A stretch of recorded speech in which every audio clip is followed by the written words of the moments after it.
6 days a week, 12-hour shifts. You can always do something right, even if it's going wrong. Is this what you want to do, or is there something else you would like to do? Get a mentor. We live a life of abundance.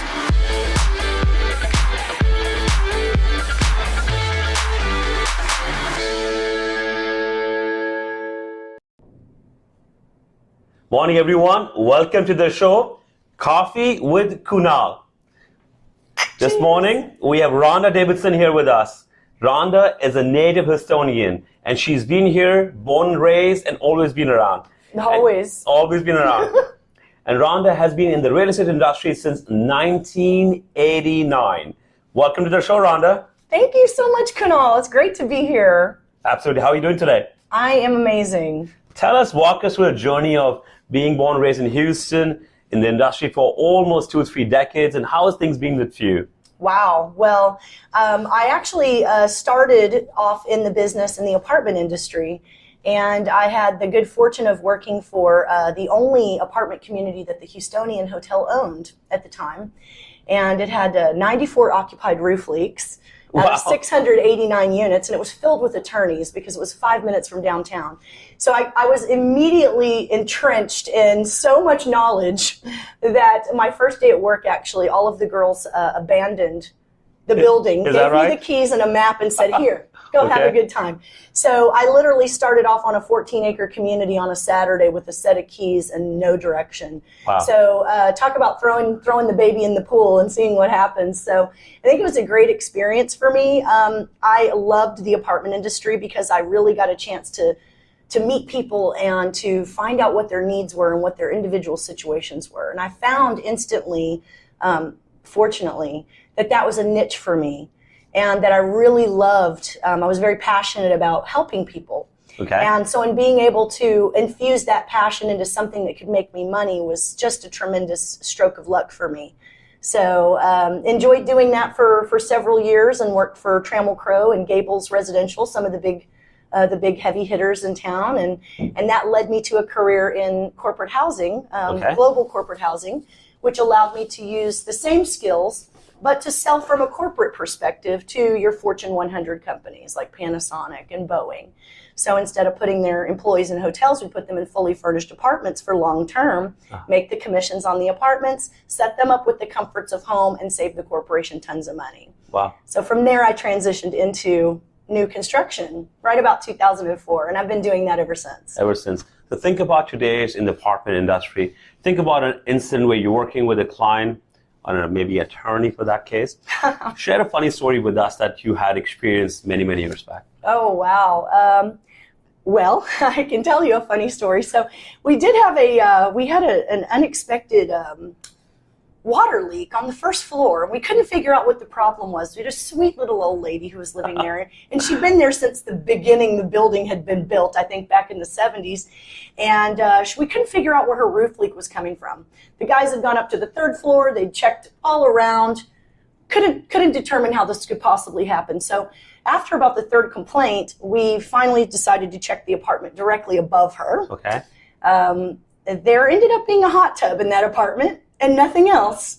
So I guess that water leak was just an occasional splish splash. Somebody was taking a bath, but no water furniture on the 2nd floor, guys. I'm pretty sure that's in the contract. So there was one a hot tub in the middle of the room? In the living room. Nothing else in the house. No furniture? No. Just a hot tub? And it was leased by an attorney firm. So I guess sometimes you need to break away and just get a soak. Interesting story. Yeah. That's really interesting. You're walking in, there's no furniture. Just a hot tub. Was there some beers in there? It had been leased for 6 years to this corporation, so I don't know. 6 years? I think somebody just needed a place for their hot tub, perhaps. Yeah. Poor old lady. Yes, we solved her problem. I was just thankful the roof didn't collapse on her. My goodness. So that happened 2004, went to new construction, new builder. Walk us through that journey, Rhonda. Well, that was an interesting journey. I remember because I had just left the corporate housing industry, and being a single mother, I never made moves without knowing what my next few moves were going to be. But in this particular instance, something was telling me that I just really wasn't satisfied. And I went to church that night and I prayed. At the time I was going to Lakewood. And so Pastor Osteen's mother, Dodie, actually was one of the ones that prayed with me. And that Wow. was kind of an unusual moment in itself. But I told her that I was looking for a job, that I just failed to, didn't renew my contract, and I didn't know what I was going to do. Single mother, job, car note, house note, all of these things. And I literally took this leap of faith and just said, I'm going to go try something totally different. Mm-hmm. So Dodie prayed over me that night. The next day, I used some of my research skills that I'd learned in the corporate housing industry and contacted the top 10 builders in town. Okay. The second one on the list was Morrison Homes at the time. Mm-hmm. And I cold called them, got the vice president on the phone, and he set up an interview with me the next day, and the rest was history. Wow. So I've been with them through transitions and mergers and growth, and we went from 200 closings a year to now 1,200 a year. So wow. It's been a large, a long and fun and colorful journey thus far. So Morrison Home that transitioned to Taylor Morrison. Taylor Morrison, yes. And then, obviously we took on the Taylor Woodrow Right. portion of the business, and then there were a lot of changes. And then Darling through came that. along as well. Yes, so it's been quite a few different patches added to the family quilt along the way, if you will. So I like how you say that. Family quilt patches on it. yes, Love that. yes. So I first met you in 2014 when I was new in the business as realtor, and you were a salesperson in the same community where I was doing a lot of business. And I would just watch you when I would bring in clients and observe you how you would talk to the client. It was not about the sale or the home or square feet. It was about creating a kind of a fairy tale story about the lifestyle of the community, lifestyle of the builder, and what you're offering the floor. And I would just sit in a corner like a fly on the wall and observe you. And I can tell you, over the years, seeing you watching in action has brought so much insight into me about, it's not just about the sale, it's about connecting with the client, building a relationship, and drawing a kind of a roadmap or a journey for them. In that journey, you kind of present an opportunity of being a homeowner. So tell us how you're passionate about helping people, how that transition helped you get to where you are today, Rhonda. Wow. Well, I've certainly made mistakes along the way, as I'm sure we all do. We all have, right? So I've learned so much from my mistakes, and I'm so grateful for those. But I think that the one thing that I try to do is I try to, and I have to reframe and refocus on this often, but Sure. I really try to remember what it's like to be on the other side of the transaction, the Okay. other side of the relationship. And, sometimes it's so easy, especially when you've been doing something for as long as we have, to get into your routine and you feel like you're a tour guide at Disneyland and the gnomes are over here to the left and Yeah. we've got mountains and slides to the right. So, you really have to stop, because sometimes people don't care about gnomes or mountains. Okay.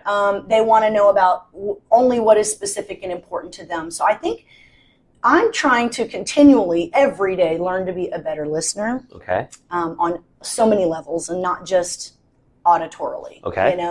But to feel people's emotions and how they're feeling about this move. Is there a trailing spouse that is digging their heels in and muling up on this idea?